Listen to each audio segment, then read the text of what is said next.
میری کہانی کچھ یوں تھی کہ جیسے کسی کے ساتھ پرینک ہو گیا ہو۔ ہاں، فرق بس اتنا تھا کہ اس کہانی میں نہ کوئی کیمرہ مین تھا اور نہ کوئی یہ کہنے والا کہ ہاتھ ہلا دے، پرینک تھا۔ میں نے اپنی محبت کو کچھ ایسے گزارا کہ جس پل میں بہت خوش ہوا، اسی لمحے میرے ساتھ کچھ نہ کچھ ایسا ضرور ہوا کہ وہی پل میری ساری خوشیاں کھا گیا۔ میرا تعلق مفتی اور علماء کے خاندان سے ہے اور میں بھی ان دنوں قرآن پاک حفظ کر رہا تھا اور اسی سلسلے میں ایک مدرسے سے منسلک تھا۔ میری فیملی کافی اسٹرکٹ ہے اور مذہبی رجحان رکھتی ہے۔ آج سے 8 سال پہلے، اس وقت میری عمر 12 سے 13 سال تھی اور وہ میری خالہ زاد تھی۔ میرے ننیال کے بہت سے گھر ایک ہی محلے میں قریب قریب تھے، مگر وہ کزن تھوڑی دور رہتی تھی اور وہ لوگ اور ہم بڑی خالہ کے گھر جو ہمارے گھر کے پاس ہی رہتی تھی، ان کے گھر گرمیوں کی چھٹیوں میں جمع ہوتے تھے۔ میرا گھر چونکہ قریب تھا، وہاں رکتا نہیں تھا، زیادہ سے زیادہ 1 یا 2 دن کے۔ کیونکہ میرا کوئی بڑا بھائی نہیں ہے تو میں اپنے ایک بڑے کزن کو بڑا بھائی مانتا تھا۔ ان سے میری بہت اچھی دوستی تھی۔ ایک روز سب کزنز کا مل کر موویز دیکھنے کا پلان بنا۔ میں پہلے بتا چکا کہ میرے گھر کا ماحول اسٹرکٹڈ ہے، تو ایسے میں موویز دیکھنے کا تصور بھی نہیں کیا جا سکتا، مگر عمر ہی کچھ ایسی تھی کہ موویز دیکھنے کا مزہ بہت آتا تھا۔ بس روزانہ مووی دیکھنے وہاں جایا کرتا تھا۔ میری اسی کزن کی بڑی بہن کی میرے منہ بولے بڑے بھائی کے ساتھ سیٹنگ تھی۔ اب تو وہ دونوں میرڈ ہیں اور صاحب اولاد بھی ہیں، بس نادان عمر تھی۔ ان کی دیکھا دیکھی میں بھی محبت سے انسپائر ہونے لگا۔ ایز اے کزن تو اس سے ملاقات ہوتی تھی، مگر میں اپنی کسی بھی کزن کے ساتھ زیادہ فرینک نہیں ہوا کرتا تھا۔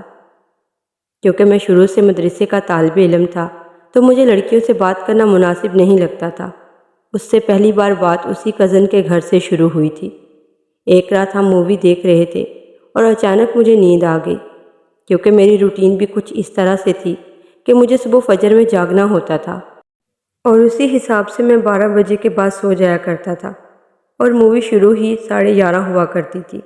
اکثر میں اپنے خالہ زاد کی گود میں ہی سر رکھ کے سو جایا کرتا تھا، مگر اس روز میری بھابھی بھی موجود تھی، سو کزن ان کے دھیان میں تھا۔ میں حسب معمول سو گیا۔ جب فجر میں آنکھ کھلی، مجھے کچھ یاد نہیں تھا کہ میں کہاں اور کس طرح سویا۔ صبح آنکھ کھلی تو معلوم پڑا جب سب شرارت بھری نظروں سے دیکھ رہے تھے اور مذاق کر رہے تھے۔ بس اب جو کچھ کہہ رہے تھے اس میں سے کچھ سمجھ آیا، کچھ سمجھ نہیں آیا، کیونکہ عمر بھی چھوٹی تھی اور واقعی ہم بھی چھوٹے ہی تھے۔ خیر، بات آئی گئی ہو گئی۔ اس کے بعد بھی ملاقات ہوتی تھی، ساتھ ہنستے کھیلتے تھے۔ میری اپنی کزن ایمن کے ساتھ کافی اچھی انڈرسٹینڈنگ ہو چکی تھی۔ بڑے کزن کی محبت دیکھتے ہوئے ایک روز مجھے نہ جانے کیا سوچی۔ میں ایمن کے پاس گیا اور پوچھا، تم میری کیا ہو؟ تو وہ بولی، فرینڈ۔ میں نے کہا، ٹھیک ہے۔ بس وقت کے ساتھ ساتھ ہم فرینڈ سے بیسٹ فرینڈ بن گئے۔ ہم دونوں کے بیچ یہ وعدہ تھا کہ زندگی میں کبھی جھوٹ نہیں بولیں گے، اور یہ بھی وعدہ تھا کہ دوست ہونے کے ناطے کبھی ایک دوسرے کا ساتھ نہیں چھوڑیں گے۔ بس یہ سب وعدے بھی بچپنے میں ہی ہوئے۔ اگلے سال پھر ہم چھٹیوں میں اکٹھے ہوئے اور مووی دیکھنے کا پلان بنا۔ اسی دوران مووی میں ایک سین ایسا تھا جس میں محبت کا اظہار ہو رہا تھا۔ بس میں نے بھی ہنسی مذاق میں اسے بول دیا، مگر اس نے منع کر دیا۔ بات تو مذاق میں ہو رہی تھی، پر نہ جانے کیوں مجھے پھر بھی برا لگا، اور وہ بھی وقتی ہی تھا۔ ہم اچھے دوستوں کی طرح ہی رہے۔ ہفتے میں ایک چھٹی ہوتی تھی اور وہ میری اس سے فون پر بات کرتے گزر جایا کرتی تھی۔ ویسے بھی میرے زیادہ دوست نہیں تھے۔ اسی عرصے کے دوران ہمارے ایک اور کزن کی انٹری ہماری گیدرنگ میں ہوئی۔ کچھ ہی ٹائم کے بعد یہ خبر نکلی کہ ایمن کی میرے اس کزن کے ساتھ سیٹنگ چل رہی ہے اور یہ رشتہ کافی آگے بڑھ چکا ہے۔ مگر مجھے تو اپنی محبت پر اتنا بھروسہ تھا کہ میرا ایسی افواہوں پر بالکل یقین نہیں تھا۔ مگر یہ بھروسہ پہلی بار اس روز ٹوٹا جب ہم سب کزنز خالہ کے گھر تھے اور میں نے انہیں ایک ساتھ دیکھا، اور کچھ ایسا دیکھا کہ شاید میں بیان نہیں کر سکتا۔ اس لمحے میرے اندر محبت کا بنا محل ایک لمحے میں زمین بوس ہو گیا، مگر میں نے خود کو سنبھالا۔ پھر ایک روز میں نے ایمن سے پوچھ ہی لیا تو وہ بولی، ایسا کچھ نہیں ہے، وی آر جسٹ فرینڈس۔ اور میں نے بھی اس کی بات سن کے اس سے ایگری کر لیا، جیسے میں یہ سننا چاہتا تھا۔ کہانی یہاں ختم نہیں ہوئی، بلکہ یہاں سے تو شروع ہو رہی تھی۔ میری مدر ہمیشہ سے ہمارے اس رشتے کے خلاف تھی، میں نے جب بھی اس کا ذکر کیا انہوں نے مجھے ڈانٹ کر چپ کرا دیا، مگر میرا اس سے یہ وعدہ تھا کہ میں اپنی امی کو منا لوں گا، اور اس نے کہا اگر امی نہیں مانی تو بھاگ کر نکاح کرنا پڑے گا، اور میں اس بات پر ایگری ہو چکا تھا اور ہم واقعی بھاگنے والے تھے۔ آج سے 4.5 سال پہلے رمضان میں اعتکاف بیٹھنے لگا تو اتفاق سے پتہ چلا کہ وہ بھی اعتکاف بیٹھ رہی تھی۔ وہ میری نانی کے گھر میں ہی اعتکاف بیٹھ رہی تھی اور نانی کا گھر میرے گھر کے برابر والا گھر تھا۔ خیر ہم دونوں اعتکاف بیٹھ گئے۔ اعتکاف میں ایک عجیب سا معاملہ ہوا۔ میں 9 دن تک اللہ پاک سے اسے مانگتا رہا اور ایک ہی دعا کرتا رہا کہ اے اللہ اس کو میرے حق میں لکھ دے اور باقی کے جو مسئلے مسائل ہیں ان کو بھی حل کر دے۔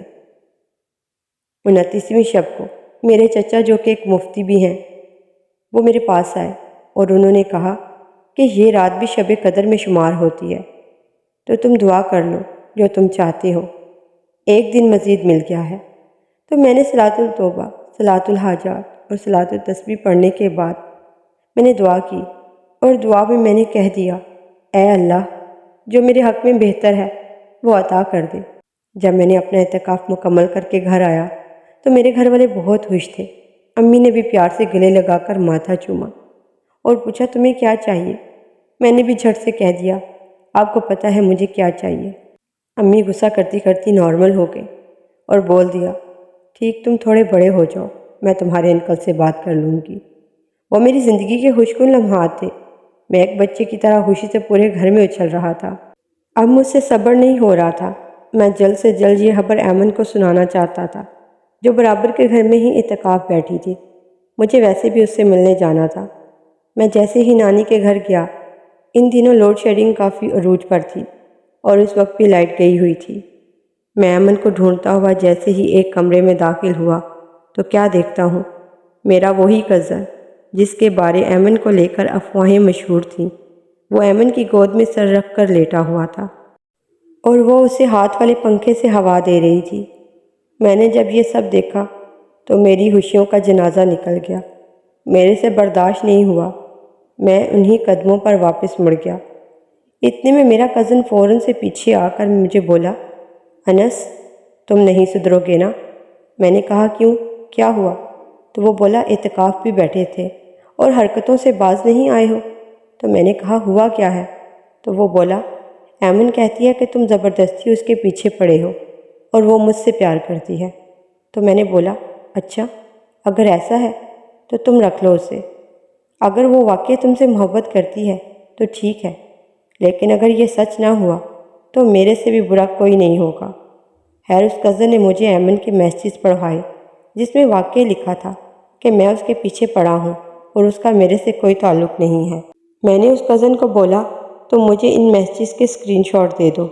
میں نے وہ اسکرین شاٹ ایمن کو بھیج کر پوچھا تو وہ بولی یہ فیک میسیج ہیں، ایسے میسیج میں بھی بنا سکتی ہوں، اور اس نے میری ہی چیٹ کے فیک میسیج بنا کر مجھے سینڈ بھی کیے جو اصل میں میرے میسیج نہیں تھے۔ چیٹ میری تھی مگر جو میسیج تھے وہ میرے نہیں تھے۔ تو اس نے مجھے بتایا کہ یہ ایپس ہوتی ہیں جس میں ایسے فیک میسیج کریٹ کیے جا سکتے ہیں۔ اس نے مجھے ایپ بھی دکھا دی، میں نے اس کی بات سے ایگری کر لیا۔ ایک روز میرے کزن کی برتھ ڈے تھی اور ہم نے اس کی برتھ ڈے پارٹی سی ویو پر رکھی تھی۔ وہیں میرا وہ کزن بھی تھا تو میں نے سب کے ہوتے ہوئے پوچھ لیا کہ اب بتاؤ، تو ایمن نے جھوٹ سے بول دیا میں انس سے محبت کرتی ہوں۔ میرے اس کزن کا منہ اتر گیا۔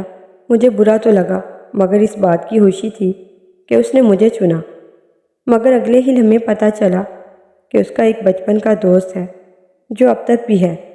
ہم دونوں ایک دوسرے سے کوئی بات نہیں چھپاتے تھے، پھر بھلا یہ بات مجھے کیسے نہیں معلوم پڑی؟ حیرانگی ہوئی۔ خیر میں نے اس بات کو بھی اتنا دل پر نہیں لیا۔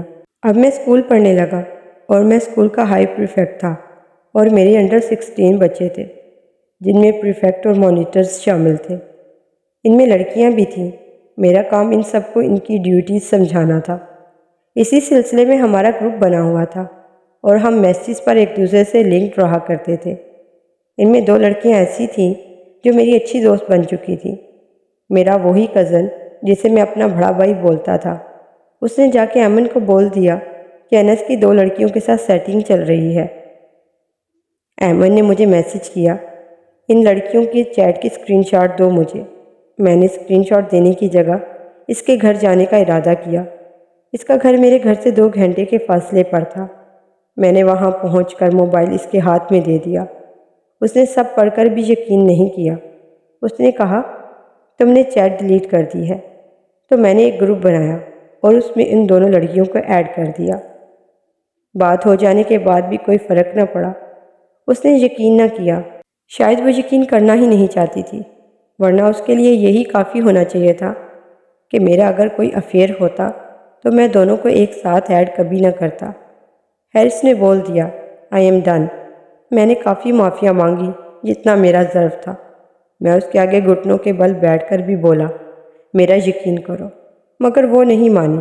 میں نے اس کے سامنے حلف تک اٹھایا، قرآن پاک کو ہاتھ میں لے کے۔ میں نے تو بچپن سے محبت کو اس کے ساتھ جیا تھا اور سمجھا تھا، میں بھلا اس کے ساتھ ایسے کیسے کر سکتا تھا؟ خیر اس نے مجھے جھٹلا دیا۔ اس نے میرے کریکٹر پر طرح طرح کے بلیم لگائے۔ اس نے میرے سے جڑی ہر سچائی کو جھوٹ بنا کے رکھ دیا۔ یہ وہی دن تھا جس دن میں نے زندگی میں پہلی بار سگریٹ پی، اور ایک نہیں 6-7 ایک ساتھ پی لیں، وہ بھی وہ والی جو سب سے زیادہ ہارڈ تھی۔ اس روز مجھے کچھ ہوش نہیں تھا، میں کہاں ہوں اور کیا ہو رہا ہے۔ میرا دوست مجھے بیلٹ کے ساتھ باندھ کر اپنے بائک پر اپنے گھر لے گیا، کیونکہ میری حالت ایسی نہیں تھی کہ اپنے گھر جاتا۔ میں مدرسے کا طالب علم تھا۔ میں سگریٹ دور کی بات، کبھی چھالیا کو بھی ہاتھ نہیں لگایا، یہاں تک کہ میں پاپڑ وغیرہ کو بھی ہاتھ نہیں لگاتا تھا۔ اور آج میں اس جگہ پہنچ چکا تھا کہ میں نشے میں دھت پڑا تھا۔ خیر جب میں تھوڑا نارمل ہوا تو گھر آیا اور امی کی گود میں آ کے لیٹ گیا اور رونے لگا۔ میں نے امی کو سب بتایا تو امی بولی، مجھے پہلے سے معلوم تھا کہ ایسا ہی کچھ ہوگا، اس لیے اب تم اس بات کو یہیں ختم کر دو۔ اور میں بھی امی کی بات مان گیا۔ 2 سال گزر گئے۔ ان 2 سالوں میں ہماری ملاقات بھی ہوئی، بات چیت بھی ہوئی، مگر یہاں میری حد ختم ہو چکی تھی۔ شاید کہ وہ آ کے میرا ہاتھ پکڑ کر مجھے سہارا دیتی تو میں رو دیتا۔ بس وہ ایک بار آ کر کہتی کہ میں ابھی بھی سنگل ہوں، تمہاری منتظر ہوں، مگر ایسا نہیں ہوا، وہ نہیں آئی۔ تو میں نے بھی اسے ایسے اگنور کر دیا جیسے وہ ہے ہی نہیں۔ وہی نہیں بلکہ میں نے اپنے سبھی کزنز کو اگنور کر دیا۔ میں نے اس جگہ ہی جانا چھوڑ دیا جہاں سب ہوتے تھے۔ پھر 1 سال پہلے خبر ملی کہ ایمن انگیجڈ ہو گئی ہے۔ اس کے بابا کے دوست کے بیٹے کے ساتھ اس کی انگیجمنٹ ہوئی ہے، مگر مجھے معلوم ہو گیا کہ وہ لڑکا اس کے بابا کے دوست کا بیٹا نہیں، بلکہ وہی کلاس میٹ تھا جو 5th کلاس سے اس کا فرینڈ تھا۔ فائنلی میں نے اسے میسج کیا اور مبارکباد دی، اور اس نے بھی شکریہ بول دیا۔ میں نے اسے بولا، تمہاری ایک پکچر آئی ہے میرے پاس، جو کہ اس کی منگنی سے تقریباً 6-7 مہینے پہلے کی تھی، اور پکچر میں ایمن نے اس لڑکے کا ہاتھ پکڑ رکھا تھا اور ہاتھ پر کس کر رہی تھی۔ وہی پکچر میں نے اسے سینڈ کی تو وہ بولی، ہاں یہ پکچر ریئل ہے۔ تو مجھ سے رہا نہیں گیا، میں نے بول دیا، تو تم اس کے ساتھ ریلیشن شپ میں تھی؟ تو بولی، ہاں۔ میں نے پوچھا کب سے؟ تو بولی 2019 سے۔ میں نے بولا اور ہم؟ تو بولی ہمارا بریک اپ ہو چکا تھا۔ مضحکہ انگیز بات کہ ہمارا بریک اپ تو 2020 میں ہوا تھا۔ ہاں، شاید وہ سچ کہہ رہی تھی۔ شاید ہمارا بریک اپ 2019 سے بھی بہت پہلے ہو چکا تھا۔ تبھی تو کوئی اور آ چکا تھا، تبھی تو وہ کسی اور کے قریب تھی، تبھی اسے میری محبت اور اس کی شدت نہیں دکھائی دی، تبھی اسے یاد نہیں کہ بریک اپ ہوا کب تھا۔ میں بس اتنا کہنا چاہوں گا کہ جو رشتے بھی بنائیں سچائی کے ساتھ بنائیں۔ اگر کسی کے ساتھ ہیں تو خلوص نیت کے ساتھ نبھائیں۔ اگر کبھی ایسا وقت آ ہی جائے کہ رشتوں میں اکتاہٹ یا بیزاریت آ جائے تو اپنے پارٹنر کو ضرور بتا دیں، بجائے اس کے کہ اسے چھپائیں اور اسے جھوٹی آس دلائی رکھیں۔ سچ کا سامنا کرنا جھوٹ بولنے سے 100 گنا بہتر ہوتا ہے۔